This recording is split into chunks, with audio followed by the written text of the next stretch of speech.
Assalamualaikum warahmatullahi wabarakatuh. Kali ini saya akan melanjutkan penjelasan mata kuliah pemrograman berorientasi objek yang pertemuan ke-6.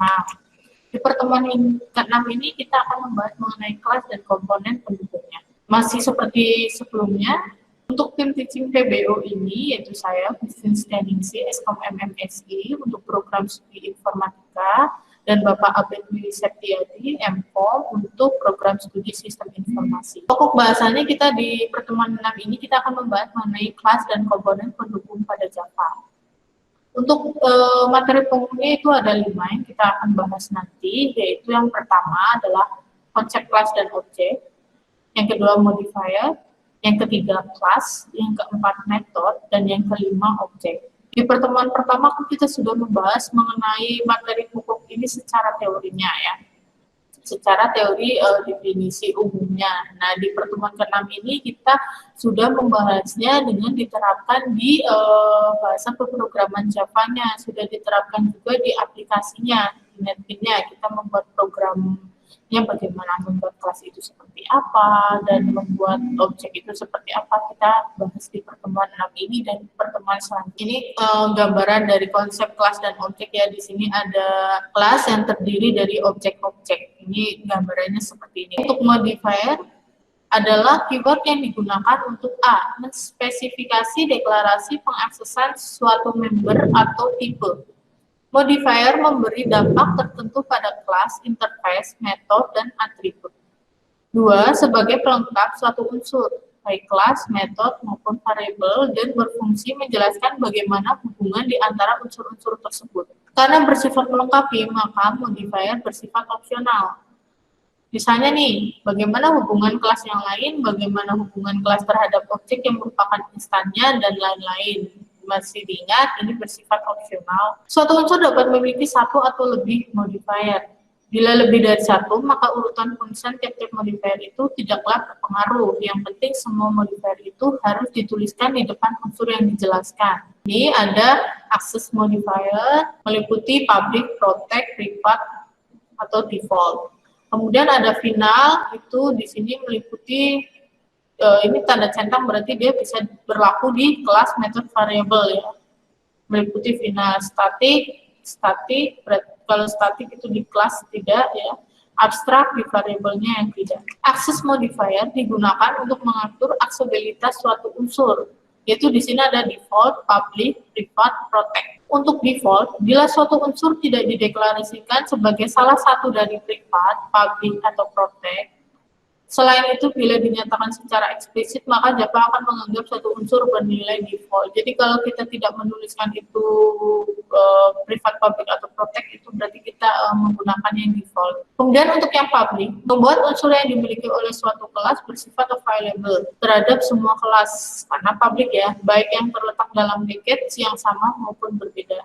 Memberi akses juga kepada objek yang diinstan dari kelas tersebut. Jadi kalau public itu bisa diakses di semua kelas. Kemudian kita bahas yang privat, bersifat menyembunyikan metode atau variabel dari kelas lain secara total. Kedua unsur hanya bisa diakses oleh kelas itu sendiri. Kelas yang lain serta objek yang diinstan dari kelas yang lain sama sekali tidak dapat memanggil metode atau variabel yang dideklarasikan sebagai privat. Variabel privat bila kelas lain tidak memerlukan variabel tersebut dan melindungi variabel dari kemungkinan berubahnya nilai oleh metode dari kelas lain. Jadi kalau privat ini tidak bisa diakses secara total. Ya. Dan kita bahas yang protect, bersifat membatasi akses terhadap metode dan variabel suatu kelas, namun tidak bersifat total. Membatasi akses terhadap subkelas dari suatu kelas dan kelas lainnya dalam package yang sama.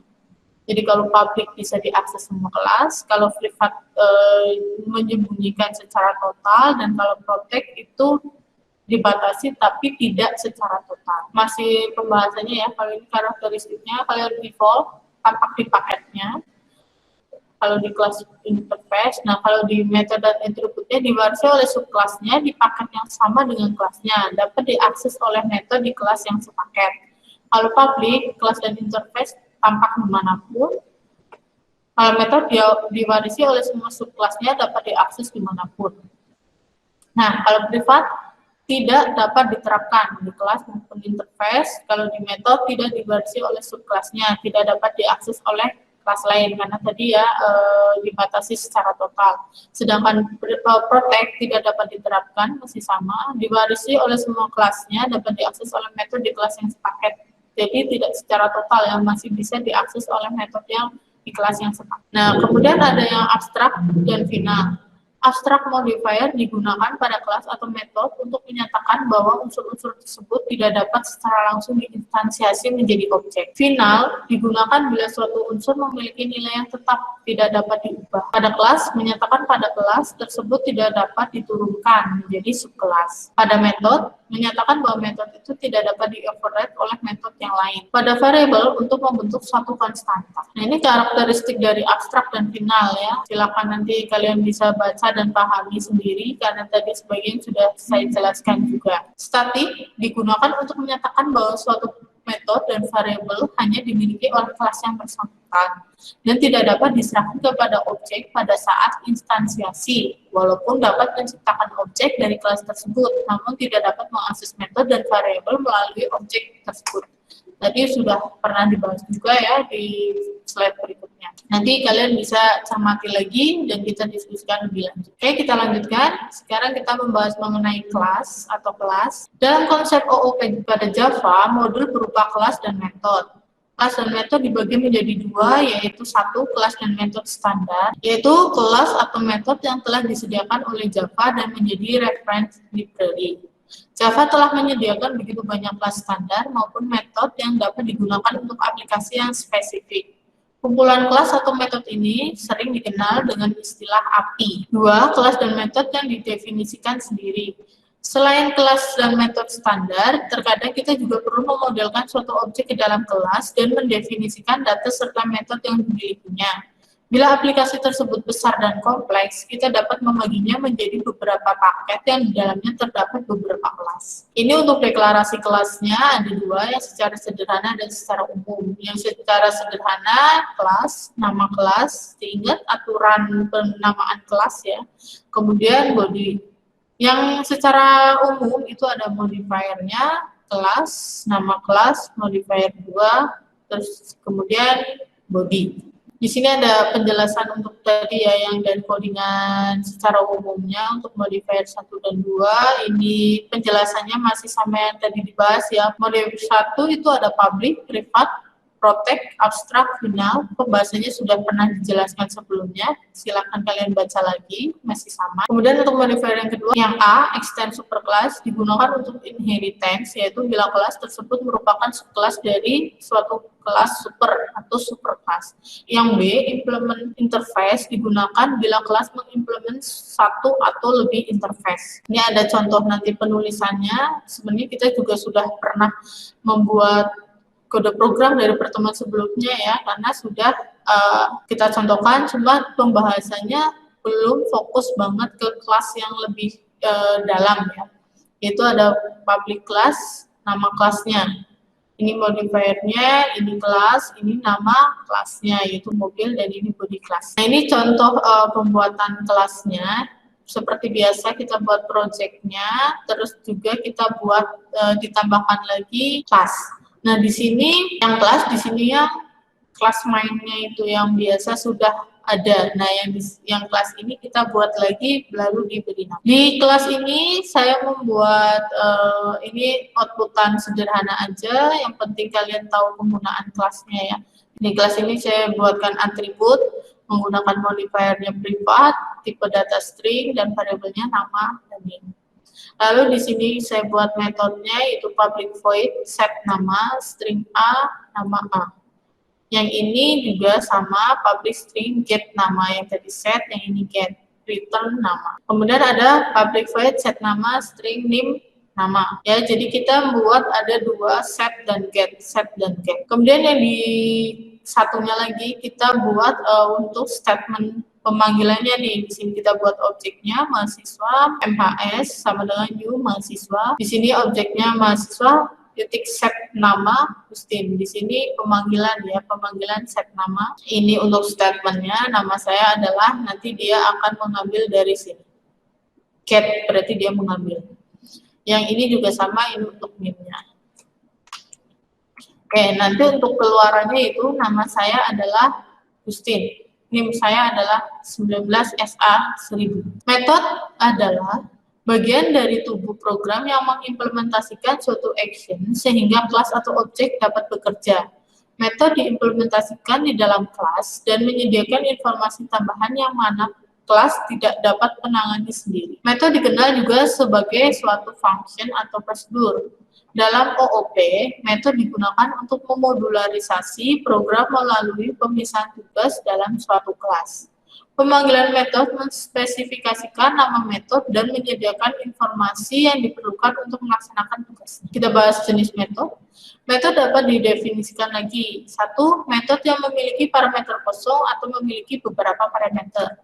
2. Metode dapat mengembalikan nilai, kecuali yang bersifat void. Ketiga, metode statik hanya dapat diakses dari kelas. Keempat, metode not static dapat diakses melalui instansi. Deklarasi metode, modifier, tipe nilai kembalian, nama metode, parameter, kemudian bodinya. Memanggilnya, sama seperti ketika mengakses variabel, kita juga menggunakan notasi titik atau dot untuk memanggil metode. Ini bentuk umumnya, nama kelas, titik, nama metode, argumennya. Contohnya, mahasiswa, titik, isi mata kuliah. Menggunakan objek, objek dibuat dengan mula-mula membuat variabel yang akan merujuk ke objek. Lalu, objek diciptakan melalui new, dan hasilnya ditugaskan ke variabel objek. Contohnya, ini kalau mau membuat, menampilkan waktu ya. Di sini ada dua penulisannya, yaitu date, waktu sekarang sama dengan new date, atau yang lebih singkatnya date, waktu sekarang sama dengan new date. Ini membuat objeknya. Memanggil variabel instan. Bentuk pemanggilan variabel instan terdapat pada suatu objek, yaitu nama variabel objeknya, titik nama variabel instannya. Contohnya, ini saya buatnya jumlah elemen array, string, simbol, kota, nama array, sama dengan Jakarta, Bandung, Semarang, Medan, Yogyakarta. Sistem titik O, titik println, kota, titik line. Nah, ini kira-kira apa nih keluarannya? Nanti kita bahas di forum diskusi. Memanggil metode. Bentuk pemanggilan metode yang terdapat pada suatu objek ada dua. Jadi di bahasa pemrograman Java tuh kebanyakan pasti ada lebih dari satu cara penulisannya. Silakan nanti kalian bisa menggunakannya senyamannya kalian, mau pakai yang panjang ataupun yang pendek, sama aja fungsinya. Di sini ada nama objek, titik nama metode. Di sini ada kosong, bisa juga diisi. Nah, di sini saya membuat contohnya string st sama dengan selamat belajar Java. Sistem titik outprintln lah di sini penggunaannya st, karena ini ya, jadi saya membuat st titik to uppercase, ini kosong. Ini yang pertama. Jadi yang kedua di sini dicontohkan st titik char 8. Nah, nanti kita diskusikan lebih lanjut ya. Menciptakan kelas pada Java didefinisikan dengan menggunakan kata kunci kelas. Di sini saya membuat kelas mobil. Di sini saya buat kelasnya itu penulisannya hanya untuk tipe data aja, string, warna, in, tahun produksi. Lalu di main-nya saya mengisi variabel instannya.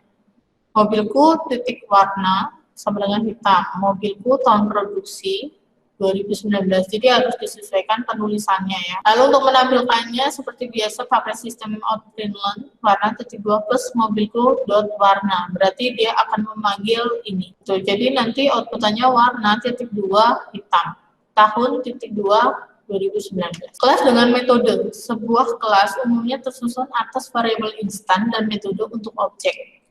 Metode adalah fungsi yang melekat pada sebuah objek atau instan kelas. Di sini saya contohkan lagi ya, masih hampir sama kayak tadi. Kelas, di sini saya buat variabel instannya, terus di sini saya buat, di sini saya kasih keterangan ya, metode isi data, parameter warna mobil bertipe string, void tidak ada nilai balik, nilai diberikan metode ketika dipanggil. Di sini void isi data, string warna mobil, in tahun produksi. Ini disesuaikan tipe datanya. Warna mobil, sesuaikan ya. Terus ada string ambil warna ini.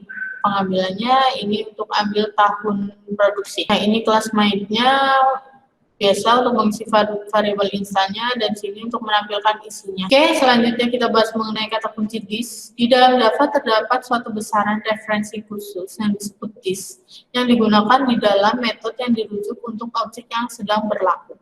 Nilai this merujuk pada objek di mana metode yang sedang berjalan dipanggil. Keyword which digunakan untuk mengakses variabel instan dari masing-masing objek. Pembuatan kelas dan digunakan untuk menyatakan objek sekarang. Ini ada contoh keyword this ya. Biasa kita buat kelas. Di sini saya membuatnya masih sama, tinggal pembedanya penggunaan kata this-nya ya. Saya buat variabelnya, saya buat metodenya fetch isi data, tadi hampir sama-sama yang sebelumnya, tinggal bedanya di sini this titik. Untuk di mainnya, di sini saya buat objeknya, mengisi variabel instannya masih dengan hitam 2019. Nah, di sini untuk menampilkan isiannya bersama tadi ya, tinggal kita buat plus mobilku, objeknya, titik, nama variabelnya. Codingan ini silahkan dicoba dan dipahami. Lingkup variabel. Bila suatu objek metode terdapat pemanggilan terhadap suatu variabel, Java menggunakan konsep sebagai berikut. Variabel akan dianggap berada pada lingkup blok. Jika tidak ada, Java akan mencarinya pada blok yang lebih luar, dan seterusnya. Berdasarkan konsep lingkup variabel seperti di atas, dimungkinkan untuk membuat variabel yang bersifat lokal. Ini contohnya, kelas, biasa buat variabel instannya. Yang ini metodenya, hampir sama kayak tadi, tinggal lalu di sini mainnya dibuat lingkup var x sama dengan new lingkup var x sesuai nama objek dot info lingkup, jadi memanggil yang di sini. Oke, di sini ada penentu akses privat dan publik pada variabel. Tanpa penentu akses, artinya variabel dapat diakses oleh kelas yang berada dalam paket yang sama. Publik, variabel dapat diakses pada semua kelas yang menggunakan kelas yang berisi variabel tersebut. Privat hanya dapat diakses oleh metode-metode dalam kelas itu sendiri. Ini contoh penggunaan tadi ya, publik, privat. Di sini saya menggunakan yang public dulu. Di sini sederhana, pemanggilan nama aja. Biasa membuat di sini ditulis public, terus variabelnya, tipe datanya, terus di sini metodenya dibuatkan. Lalu untuk di main-nya kita buat objek, isi variabel, menampilkan nama siswa satu ambil nama. Terus di sini ada via variabelnya yang dipanggil. Ini penggunaan yang public. Nah, sekarang dicoba menggunakan privat sebagai penentu akses pada variabel instan nama. Caranya adalah dengan mengubah kata kunci public menjadi privat di depan deklarasi nama seperti berikut. Yang tadi ini kan public string nama, kita ubah menjadi privat string nama. Silakan dicoba bagaimana hasilnya dari codingan yang tadi ini. Yang tadi public sudah dicoba ya, tidak ada error, dan sedangkan silakan dicoba untuk yang public ini dirubah menjadi privat. Kita diskusikan lebih lanjut terkait perubahan public menjadi privat ini ya di forum diskusi. Nah, di metode itu juga ada penentu aksesnya, masih sama, ada tanpa penentu, public dan privat, tapi keterangannya kita bahas satu-satu. Tanpa penentu, metode hanya dapat diakses oleh metode dalam kelas itu sendiri ataupun metode pada kelas lain yang terletak pada paket yang sama. Sedangkan public, metode dapat diakses oleh sembarang kelas. Kalau privat, hanya dapat diakses oleh metode dalam kelas yang sama. Ini contohnya, di sini saya membuat, contohnya adalah lingkarannya. Di sini kita buat privat. Kalau public sudah biasa, pasti bisa diakses. Nah, di sini saya langsung mencontohkan yang privat, double radius. Terus metodenya menggunakan pi, di sini yang kelilingnya ya, 2pi add. Nah, di sini di mainnya tinggal buat objek, isi jari-jarinya berapa, karena kita pakai radius, itu jari-jarinya berapa, terus menampilkan kelilingnya, peroleh keliling, rumusnya sudah ada ya, 2πr, lalu memanggil pi. Nah, di sini ada tanda lampu ini, ada masalah dari perolehan pi. Nah, ternyata di sini dibuat privat. Jadi ada permasalahan. Oke, kemudian kita bahas mengenai metode kelas. Pemanggilan metode sering digunakan, yaitu ini ya, nama kelas, titik nama metode, nama variabel objek, titik nama metode. Untuk membuat metode kelas, Metode yang dipanggil dengan menyebutkan nama kelas statik, tipe, nama metode, parameter 1, parameter 2. Ini ada contohnya, statik public double kuadrat double nilai, return nilai kali nilai. Nanti outputnya apa, kita bahas lebih lanjut ya. Nah, ini untuk mainnya double bilangan, matematika titik kuadrat 25. Sistem titik out return bilangan. Nanti ini kita bahas lagi di forum diskusi. Pertemuan 6 ini sudah selesai saya jelaskan. Bila saya ada salah kata maupun salah penjelasan, saya mohon maaf. Kita bisa diskusi lebih lanjut jika kalian masih ada pertanyaan. Kita diskusi di forum diskusi kelas masing-masing. Semoga ilmu yang saya jelaskan di pertemuan 6 ini bisa bermanfaat. Kita ketemu lagi di pertemuan 7 minggu depan. Wassalamualaikum warahmatullahi wabarakatuh.